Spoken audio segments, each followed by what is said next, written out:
নতুন বছরের প্রথম সিনেমা হিসেবে ৩ জানুয়ারি দেশব্যাপী মুক্তি পেতে যাচ্ছে তানভীর হাসান পরিচালিত মধ্যবিত্ত পরিবারের হাসি কান্না সুখ দুঃখের গল্পে নির্মিত সিনেমাটি মুক্তির আগে হয়ে গেল সংবাদ সম্মেলন, যেখানে উপস্থিত ছিলেন সংশ্লিষ্টরা। আপনারা যারা সাংবাদিক আছেন সবাই মধ্যবিত্ত জীবনের চিরচেনা আখ্যানে উঠে আসবে পরিচিত সমস্যা, সংকট। মনে হবে এ যেন জীবন থেকে নেয়া। সিনেমাটি মুক্তি উপলক্ষে রাজধানীর একটি রেস্তোরাঁয় অনুষ্ঠিত হয় সংবাদ সম্মেলন। উপস্থিত ছিলেন সিনেমাটির শিল্পী, কলাকুশলী ও চলচ্চিত্র অঙ্গনের অন্যান্য অতিথি।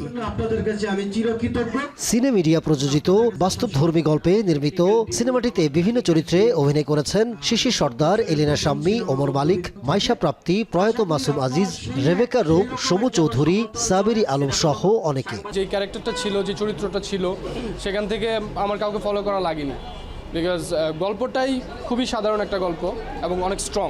নতুন বছরে নতুন ছবি মুক্তি পাচ্ছে, তবে ভালো লাগা পূর্ণতা পাবে তখনই যে 25-এর শুরুতে ছবিটি মুক্তি পাবে এবং দর্শক হলমুখো হবে।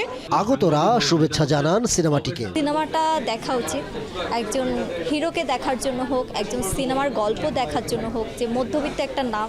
সিনেমাটি পরিচালনা করেছেন তানভীর হাসান। এটা বিনোদনও আছে, কমার্শিয়াল ভাইবও আছে, আবার সুন্দর একটা গল্প আছে। নতুন বছরের প্রথম সিনেমা হিসাবে ৩ জানুয়ারি মুক্তি পাচ্ছে মধ্যবিত্ত। সম্বন্ধে নতুন করে বলার কিছু নাই। Tauquir, showbiz tonight.